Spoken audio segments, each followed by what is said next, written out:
Ahora, ahora me resbalo adentro y desde mí, en el agua y sus continentes. Lo que deseo es ser bendecida. Lo que deseo es un abrigo de aire.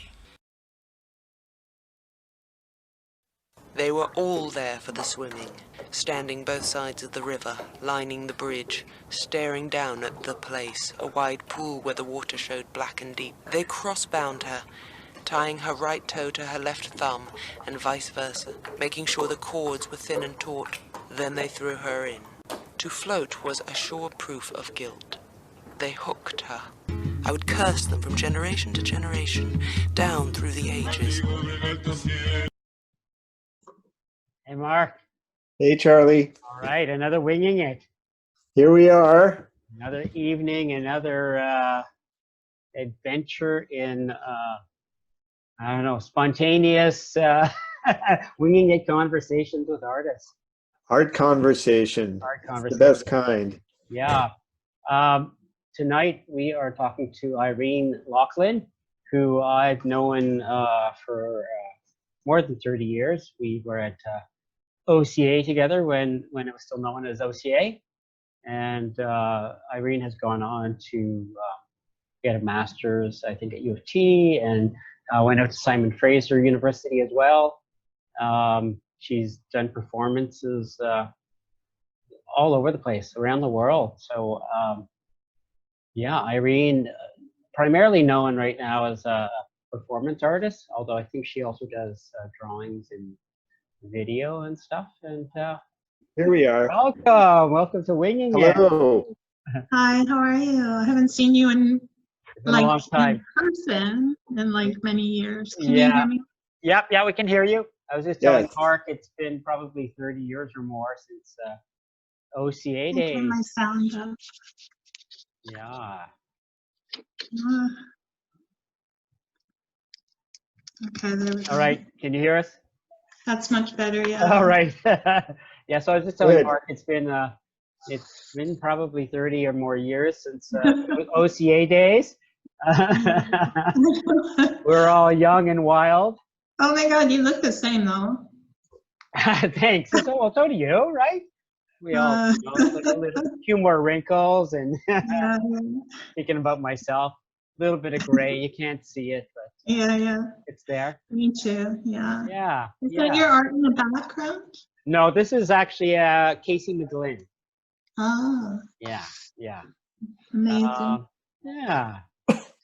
So, and this is Mark, by the way. Marc Cohen. Nice to meet you, Irene. Hi. Like big questions. Why performance art? Oh, yeah, it's kind of strange, isn't it? Because I didn't study performance art. Like I could have, but I didn't.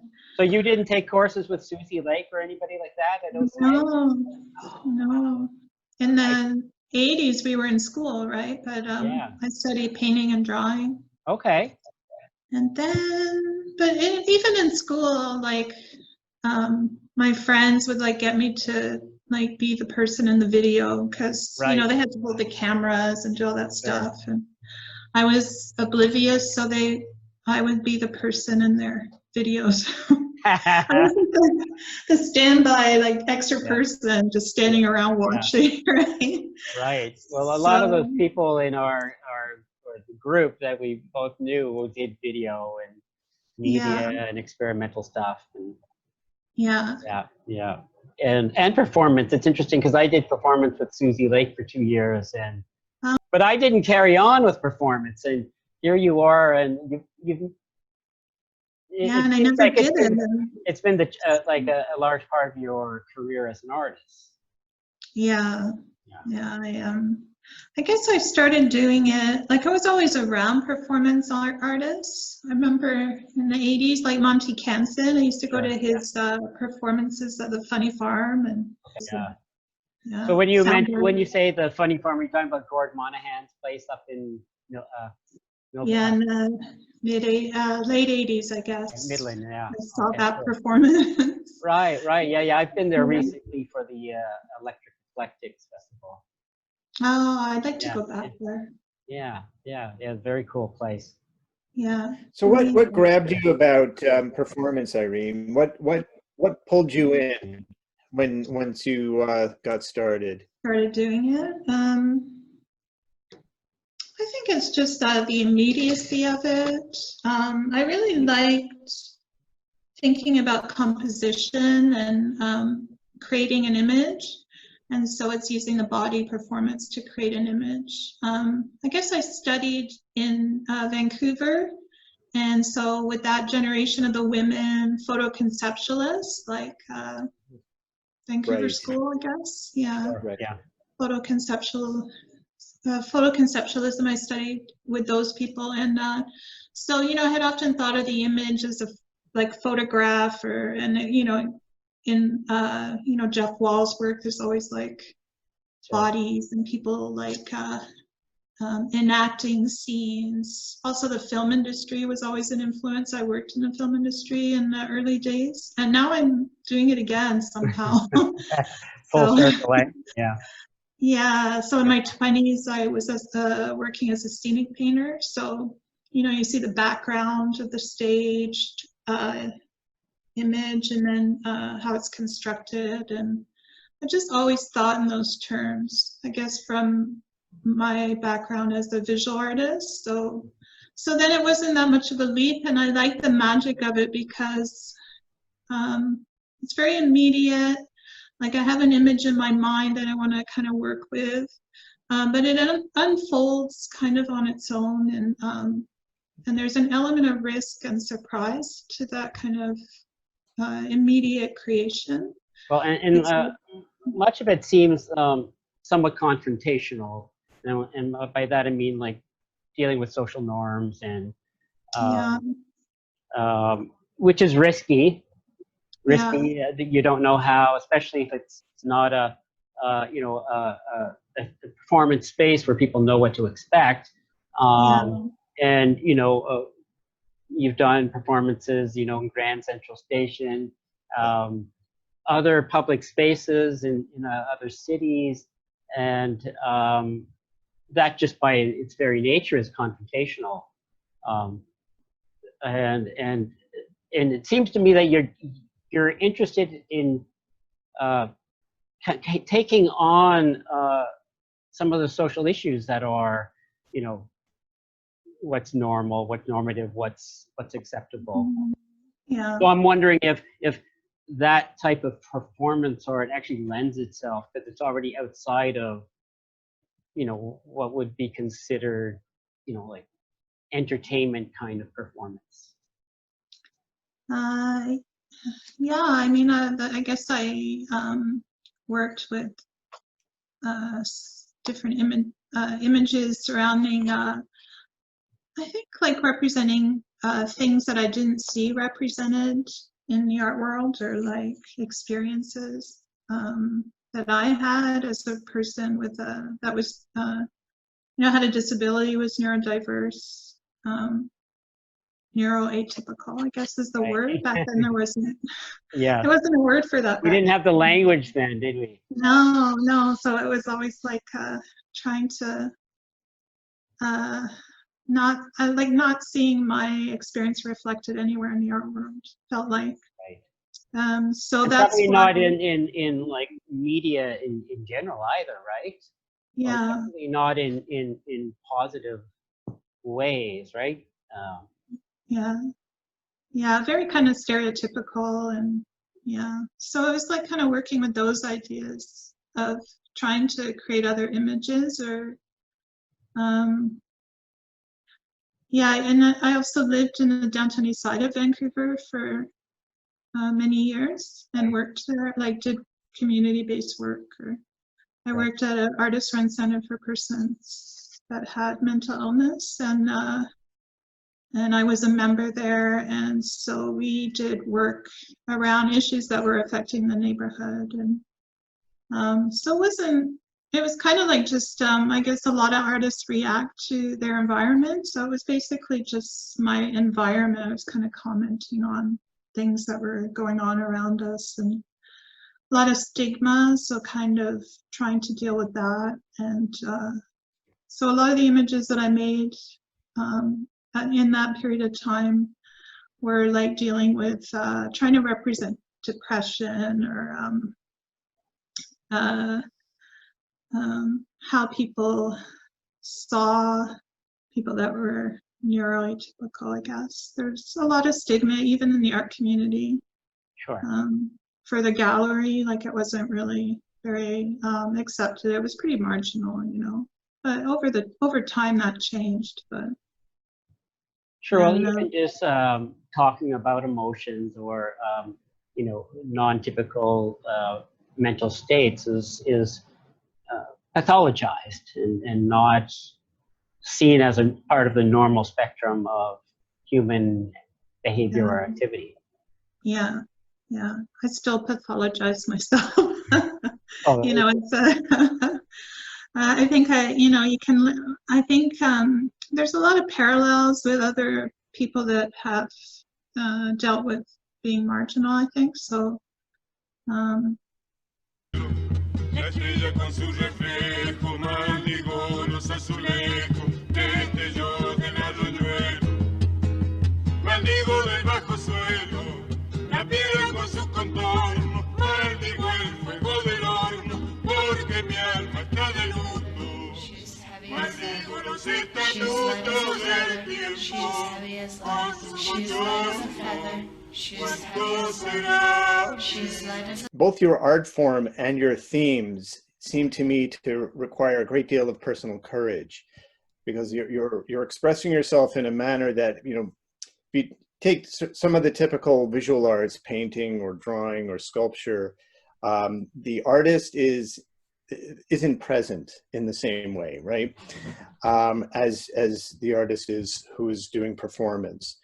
At the same time, you are, so you're present, you're in the presence of the audience, of the viewer, and lending yourself in a sense to the potential objectification that can happen when you're when you're in front of an audience.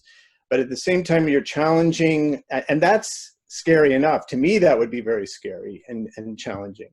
And then add to that the fact that you're challenging these stereotypes of what it means to be mentally well or mentally unhealthy or unwell, and bringing these things out from the margins into the center. That just strikes me as something that takes quite a lot of courage to do, especially, and maybe in the 90s or in the early noughts, there was less awareness of these things. But even now, where we've made a little bit of progress, but not enough, I would think it would take a lot of courage to put yourself out there in doing these things, because you've kind of got several layers of you know, obstacles, I guess you could say, to get that. Yeah. It's interesting how things have changed over the years. Like at first it was very defiant and kind of like in your face a bit. And then over the years, you know, I got a bit older. We change as we get older, and the world changes around us and adapts to new ideas. And like I feel like when I had students, they didn't have these same issues around defining themselves as having a mental illness, and their peers didn't seem to have the same issues, I guess. So that was a real eye-opener to kind of meet that generation of people and see how things progress. Like things have changed a lot. So, but I guess there is still like difficulties and stigma, and I mean, I find in the work world a lot, there's not a lot of room for a neurodiverse experience. And yeah. Or even just normal emotional expression. Yeah. You know what I mean? Like just healthy, whatever, crying. Yeah. I mean, anger seems to be the one acceptable behavior, just as long as it's contained within, 30 seconds, and you know what I mean, and directed at the boss or something. You know what I mean? There's certain norms, but not in front of the boss. but not in front of the boss, right? Right? So it's like, I think it's only okay if you're the U.S. president to express anger, but otherwise, the rest of us don't really have that kind of power. Yeah.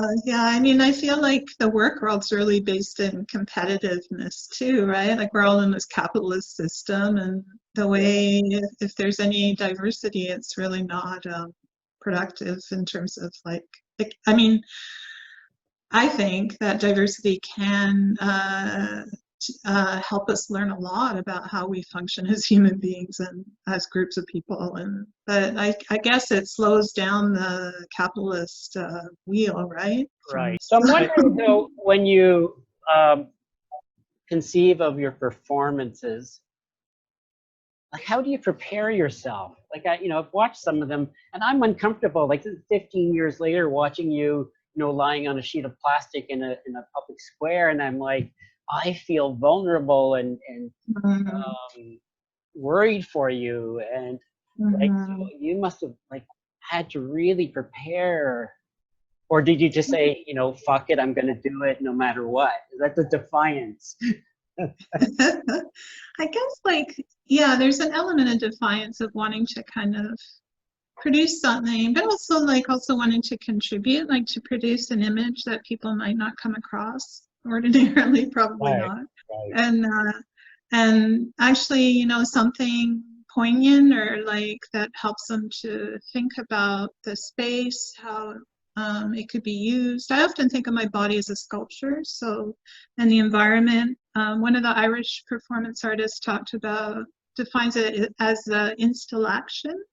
So it's an installation, but an action kind of together. And I think there's an element of sculpture to it. So, but it's also, time-based, and I prepare by kind of, before I do a performance, a couple months even before.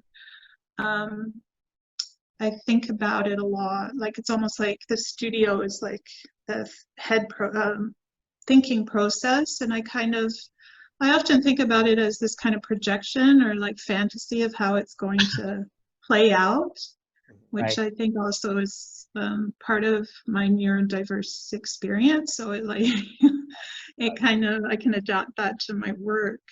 I've used things that like around my health, like I used to have I still do, but not as extreme as I got older, but I had really bad anxiety.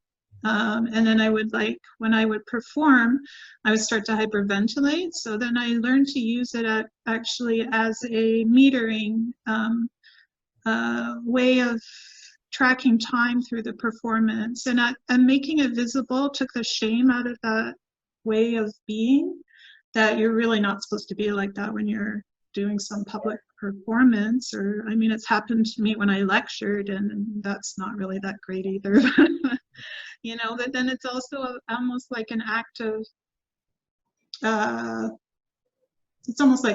advocacy, because I see my students having those issues. I don't know if it's an you're issue. Transforming what would be seen as a problem into part of the performance. Yeah. So I early on used those tools as a way to as an art material. Yeah. So and then I also kind of get in this bit of an altered space as I do that, kind of obsessively think about how it's going to play out. I guess it's like an athlete when they imagine, that's a technique athletes use, but I fall into that pretty easily, like imagine the outcome. But it also has the artistic element to it, where you imagine the composition of the frame, almost like in time, the images, and how your body would move through that space. So it's kind of like a three-dimensional process of, I call it like also the fantasy of reception, because it's like I imagine what the viewer would see, but because I'm in it, I can't see it, but I kind of try to project my vision of it outside myself and imagine myself as the viewer. if that makes Do sense. you interact with the audiences, with the viewers Yeah, during the live sometimes, performance? like, yeah. I mean, I'm not, I know there's a lot of other artists that do that, and they do it a lot better, I feel, like, than I do, because I don't really, I feel like I'm a bit of an introvert, so I'm not that. Right. But Do you ever, sometimes people will surprise me, right? Like they enter the space and then you have to respond. So.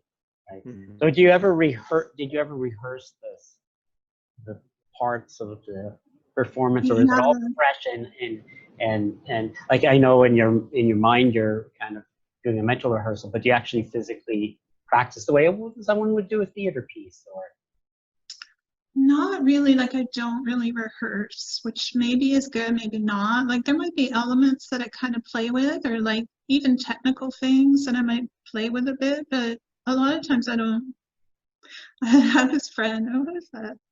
The guy, anyways, he has more of a theater background and he's like, this in the performance, you know, something will fall, and he's like, you know, that could have been prevented if you guys just did, like, rehearsed that before. But I kind of like that it falls and the object just, there's that struggle, and I have to deal with that in the moment. And so for me, that's performance art. It's like a response to objects, right. and it embodies that struggle that we all go through on a daily basis, right? When you get up and coffee maker won't work, and you're out of Well, coffee. and rehearsal suggests that you're trying to do it perfect, whereas it Yeah. seems to me that a lot of what you're doing is about the imperfections of life and the Yeah. the vagaries, like the incidental things that happen. Yeah. Yeah, I often struggle against life. I'm clumsy, and objects don't, they don't work a lot of the They don't time. My behave. body They doesn't don't work. behave. Yeah. Damn things just won't behave. But then somehow in performance, there's, I guess because I have this added concentration, or it's like collaboration with objects, and then I can make paper stand on its edge somehow. I don't know how that happens. Like, it's quite incredible. So I can balance a stick on my finger, standing on something, like, yeah. So Kind of the cat in the hat kind of thing. yeah. I like the element of surprise, I guess. Yeah. And a lot of your performance do have a visual component. Like you've crafted almost like a character. A lot of the performance I've watched recently, you have like this long black gown, and the one Divine, is it Divine? Yeah. With the thing on your Yeah.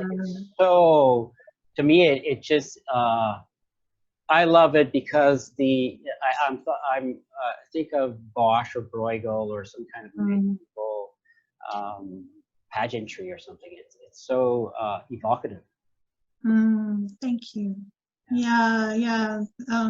I started wearing that in 2002, that dress. I wear it periodically in performances, depending on the meaning of the piece. But that was designed for me by my friend Nalfuz. He's an artist, and it was kind of in response to we used, in the very early days of our being in Vancouver, we sometimes did performance together, and then but he would be like he felt kind of racialized in the work, and then he's like, oh, well, what about your ancestors? And of course, they're Puritan on my dad's side, and it's only recently, been the last 5 years, people have started to recognize themselves as settlers, or right. Yes, exactly.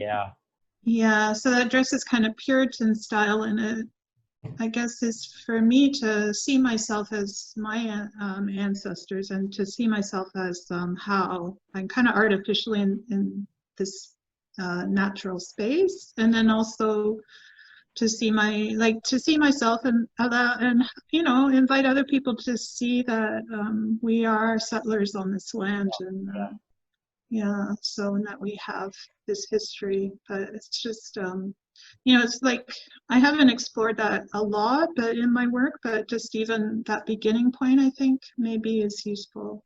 So yeah, I mean, it's interesting because that dress. So it's interesting to hear the history of it, because to me it is almost like it shifts the performance into a place that's between the worlds. Like it's kind of magical as well, and it's I don't know hypnagogic. It's a little word that Marc and I use a lot in our work. That it's that space between the waking world and maybe the dream world. World of thought and feeling. What was the word you used? Hypnagogic. Hypnagogic. That's a state when you're waking up. You're about to fall asleep. Well, one of them's hypnagogic, and one's hypnopompic. It's when you're falling asleep and waking up, and your brain is trying to understand the world around you, so it turns like the the hat on the bedpost into a person or a creature. Like it transforms things magically. It's an in-between state of being awake and being asleep.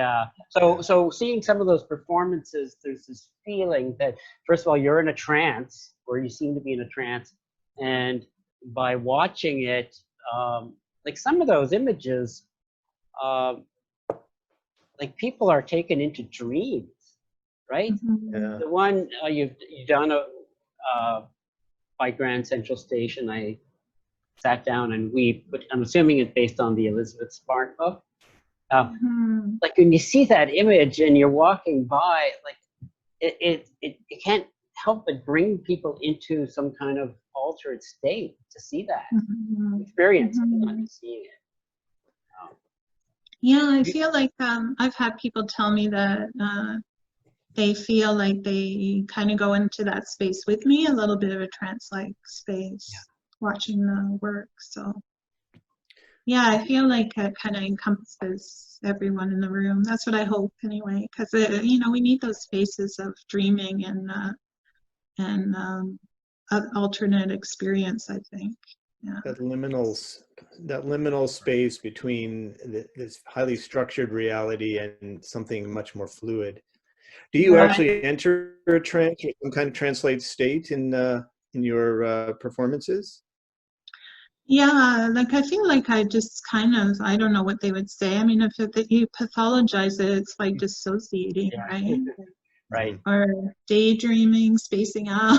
But I think it's if we think about daydreaming, people don't have the ability to do that very much now because we don't have the time. And it's a really important part of the creative process because your brain starts to synapse and like put things together. And I really like to make associations between objects and see them transform. And then often, I had an instructor, Andy Patton. He said often a work, people or the artist won't understand it till like 40 or 50 years later. Like the context grows around it, and then it's like, oh, that's what that was about, Well, or we're kind of intuitive conduits for some of these things. Yeah, I believe that, but I think in art school we're not really encouraged to do that much, which is unfortunate because. Yeah, I was always surprised. I did 8 years of fine art training, and there was never once a guided meditation to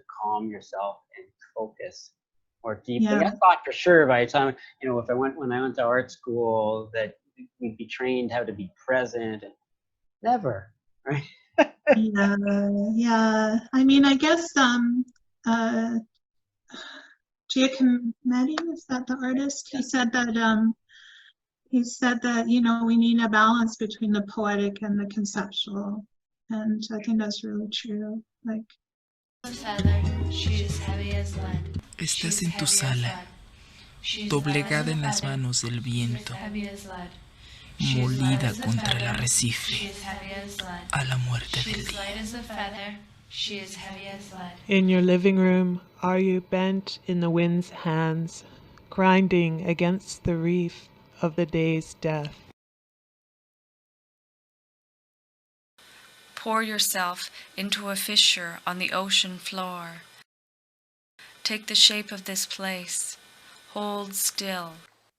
Yeah, I mean, these things sound very transformative, and I don't want to use I'm afraid to use the word therapeutic because it sounds clinical, but Yeah. Transformative or transformational may be more appropriate or accurate. So, I mean, you're going through this liminal state, this dissociative experience, then you're coming out of it. Yeah. The aftermath, do you feel like something has changed? Has something morphed? Has some internally or externally, both? Yeah, I think it's funny because I'm dissociative, but at the same time, I'm like really, really present. It's weird. Like it's like both things at once. And I think the work is that a lot. Like even the dress, it's kind of relates to history, like maybe witchcraft, but at the same time, you could read it as Catholic, right? Like it's almost like yes, it does. a Puritan. So it kind of collapses history or meaning, but then at the same time, it's quite specific. It's strange that way. Well, dissociative, yeah. I mean, dissociative states can be like we all use them or go through them, and when they're used, like the doctor's performing surgery, he or she has to shut out everything else and, in a way, dissociate and become very focused on what's in front of them, as would an athlete. I mean, I guess some could say that the opposite, the being fully present. If you define dissociation as that, withdrawing your consciousness from your body, or, I guess there's various ways of talking about it. And various meanings, I guess, for dissociation.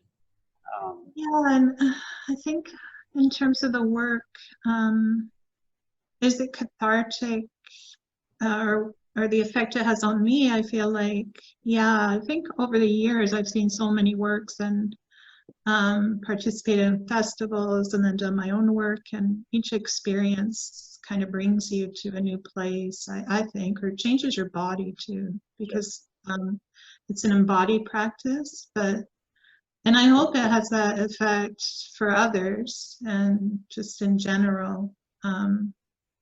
It's definitely a growing practice as its own medium and a body of work, and then what it does to me personally and how others experience it, I guess. So, it's quite an amazing art form. Have you, so in this process, you find that you have sudden epiphanies, like you're in the middle of a performance, and you're in that trance-like, maybe dissociated state, but then it's like, holy shit, that's what it's all about. Usually not during, but sometimes after. Yeah, and that's kind of what I was getting at. Is right. I guess you're focused on quality of when you're focused on doing the performance, obviously. I mean, there's always surprises, and then I usually have an arch in the performance, and I kind of have a general idea of what I'm trying to communicate, but there's always definitely surprises, and at that moment it's like, oh, I guess you could say that, but I can't really think of an example of when I've come to an epiphany during a work. I could see how, Marc and I have a band and we play music live, and you're so focused on just getting the thing done that I've never had an epiphany playing live. Nothing life-changing. But maybe after. Maybe after listening to a recording or watching a video. Irene, I wanted to ask you about a specific work, because when I was watching this online last week, I was really struck by it. I think it was something you did about 5 years ago. You are immersed in an aquarium, like a fish tank. And from what I understand, so you're immersed in the water in the tank, and from what, if I understood it correctly, this was about how historically, past societies and maybe present ones as well would punish women.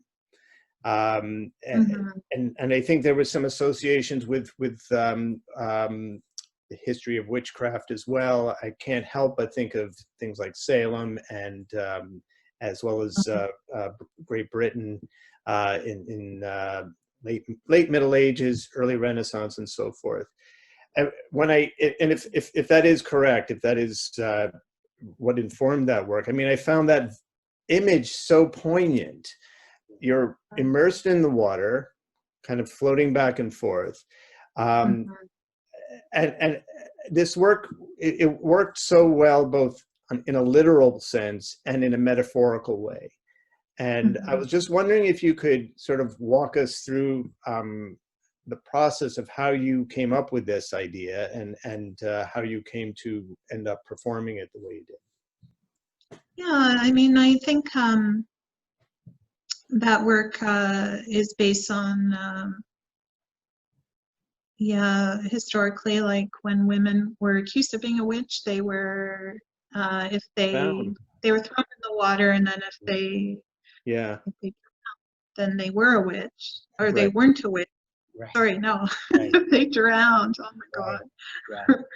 They weren't a witch, but then they were dead. So it didn't. But if they floated, they were a witch, and then they were taken to be hung or burned. So it's like that catch-22 that women often and other marginal experience. Like, you come up against this thing, and there's no way you're going to win, right? Like, or get through that. Like, it's rigged. It's rigged against you. To fail, it's a no-win situation. Unless unless you are so spiritual and you believe that, well, if I drown, but I will end up in heaven, and maybe I'll be a martyr or something like that, because I will be venerated. But really, it's no win. There's no way of winning something like that. Yeah, I guess you're not martyring yourself for any particular cause or anything. Like, it wouldn't. Yeah, I don't know.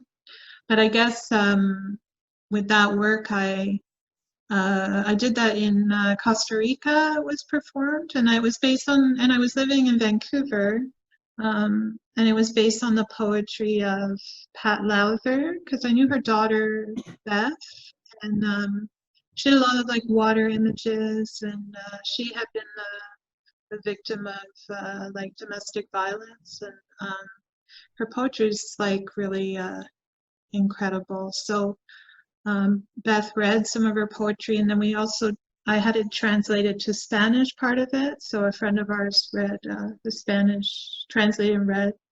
So the audio had those components. It had a lot of parts to it. And it was an early work. It's from 2002. And even like realizing it was pretty difficult. So we had this tank made in Costa Rica. This man made it, but it was like a little bit, we weren't really sure if it was going to work and how it was going to work. And he made it out of bulletproof glass, like it was really strong. So he came, he was a little bit nervous. He didn't want it leaking or anything, right? Sure. But it all worked fine, and it's an interesting. How was it received when you performed? I mean, it's an emotional piece. It's poetic.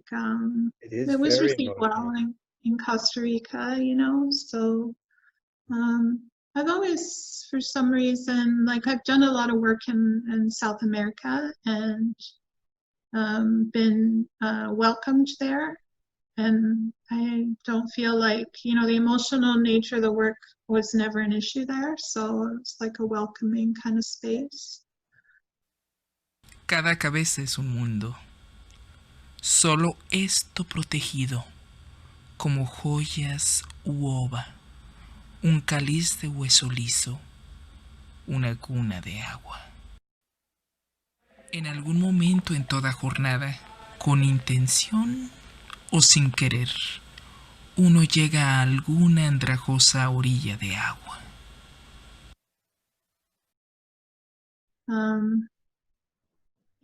So I ended up doing a lot of work there in the beginning, and then, I don't know. I don't know what else to say about that work.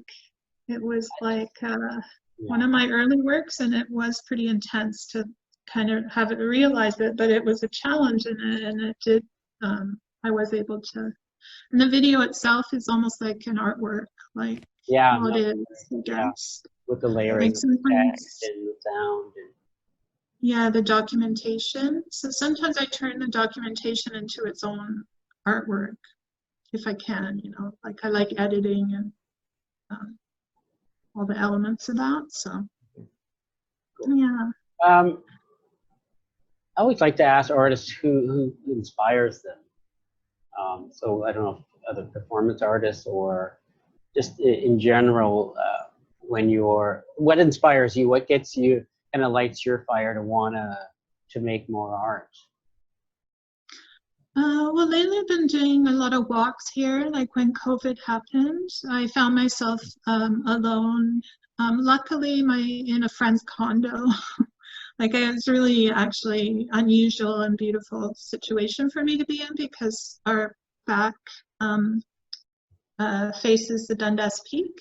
So it's like my backyard. So then I would like go up there and just walk, and I was completely alone, and I saw animals and deer, and I would go to the waterfalls and be able to stand under them, and no one around. Like I guess they closed the other side of it, which I didn't know actually that I wasn't really supposed to be in there. But I went there every day, and then by the time I realized that was over, the closure. Right. I think, I don't know if it is open now actually, because I never approach it from that side, but just to the park itself, the park was closed. Yeah, like really, the parking area. But I think that was very inspiring, and I made some works in that area, like video art, just being with all these elements and thinking about them. You know, we think of these as permanent sites, but I mean, it's I guess over the arch of our existence and the world's existence, it's temporary, which is so this time that we live in is very special, and it needs to be cherished, I guess, you know, like the sites and the animals. And, yeah, so there's a lot of that kind of poignancy of this period of time. I have a younger friend, and very anxious, and yeah, there's that worry of what is coming, and how to deal with it, and what we've done in the past, and so many feelings, you know, of I guess guilt and shame, and not knowing what to do, and feeling defeated, and all these things that we're facing now as collectively. Are there other artists? So I'm going to circle back. Are there like other performance artists that sort of help you kind of shape how you work, what, you know?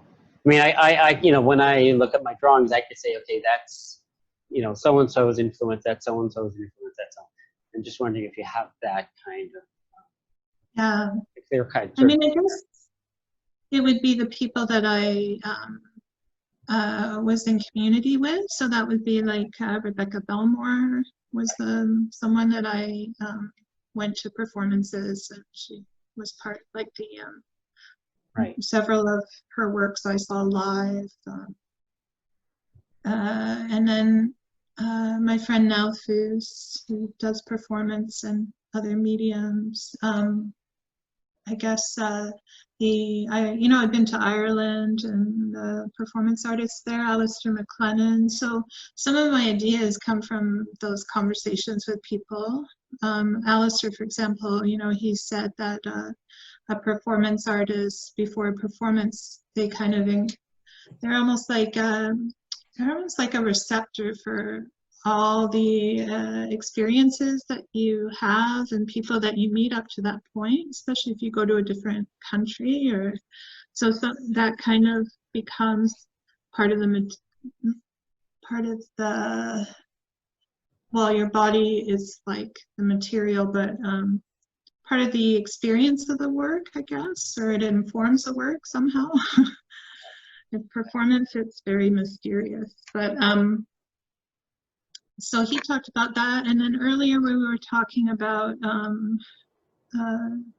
rehearsal, and I always remembered Andre Stitt from Cardiff in Wales talking about how he would actually rehearse in front of a video camera, and that you like working with different materials. But then when it comes to the actual performance, he would like kind of throw all that away. So it's almost like a musician that practices, but then when the time comes to do the work, it's kind of like it's its own thing.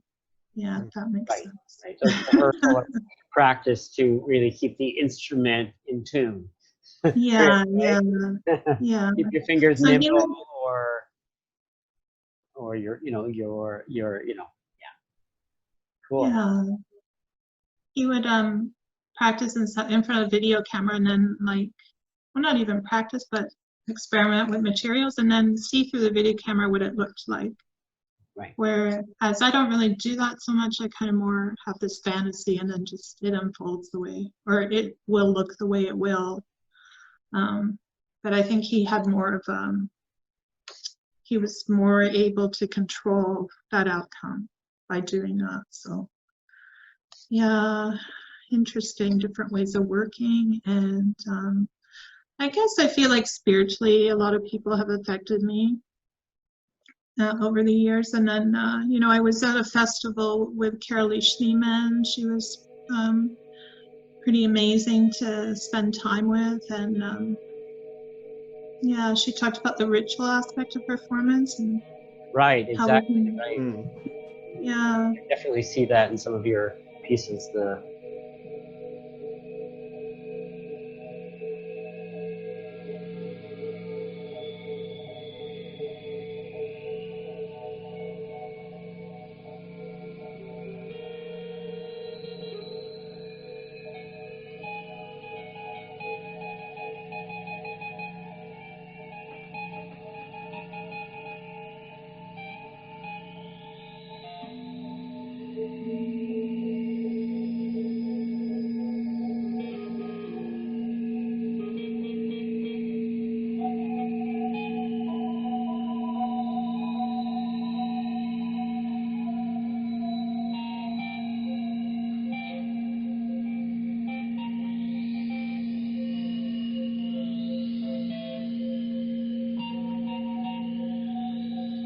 Also do drawings and you know, other things, and they have, you know, maybe you can talk a bit about how, I mean, so your training is in the visual arts, and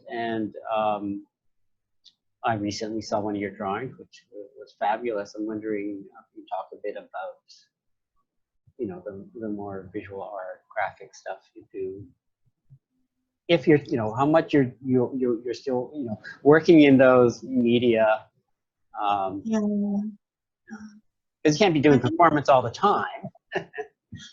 Well, it's harder too as you get older. Like, and my performance was pretty physical. Like, actually, I went out here and I was like, I'm going to do a performance of the waterfall. And the waterfall's so powerful. And in the past, when I was younger, I'd be able to enter it and like do things. And this time it was like, I can't even hardly go near it, right? Like, I'm like left to deal with it differently. So it's like I have to, but in terms of collaboration, it's gentler, I guess. I have to respect it more, like, which I should be doing anyway. But, you know, when you're young, you can kind of jump in there and completely, like, you know, interact with the materials. And so my collaboration with the waterfall was like, it was not too welcoming, maybe. I just didn't want to collaborate in that way, anyway. Not the best dance partner yet. It's more demanding. So then I'm like, oh, I'll go back to like, you know, like it's nice to be able to draw and paint and make sculpture. I mean, performance is, to me, the body is sculpture and performance. So then, like, thinking the other way around, like,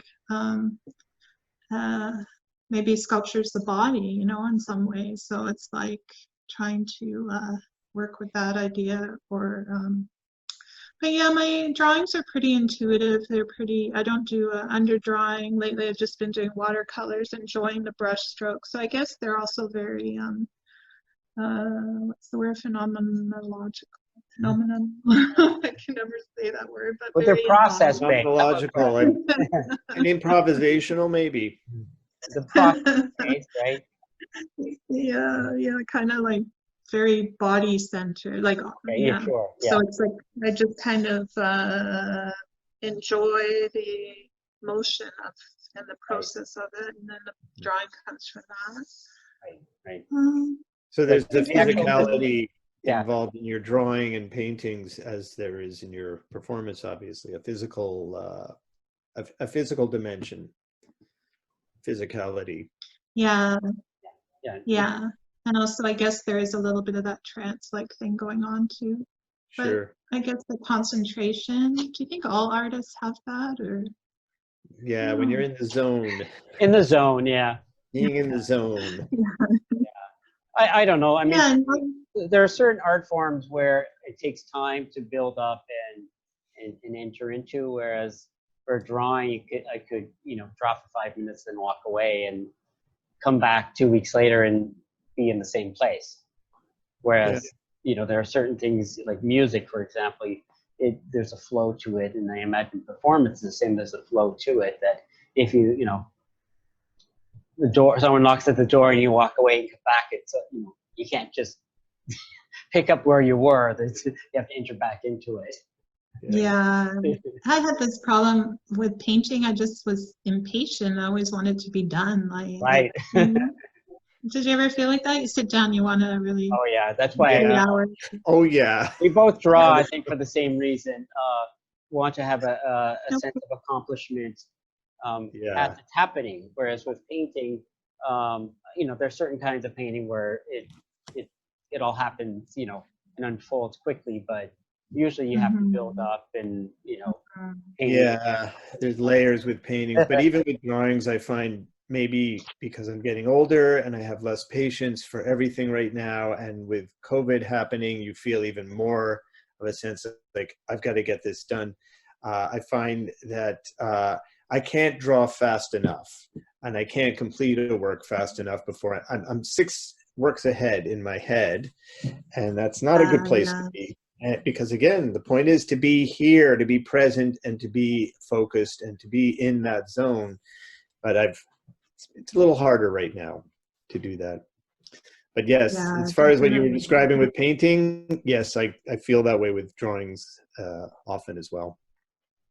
And music, like I've been exploring music lately. I took a songwriting workshop with Laurie Yates here in Hamilton, and but I had done sound art in the past, usually like editing. I love the feeling of editing little bits of music together in layers, and then also like I kind of, you know, it's almost like an embodied thing as well. You feel like I don't know, what is that word? Crescendo, like when things build. It's almost like your body is moving with the linearity of the music, or when you while you're constructing it.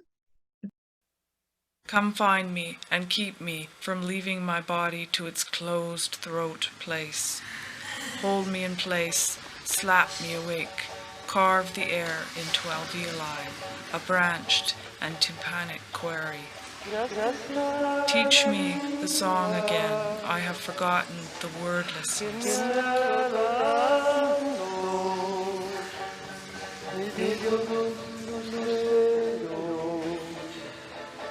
Que cuando los abro, perfecto digo, lo negro del blanco, y en los cielos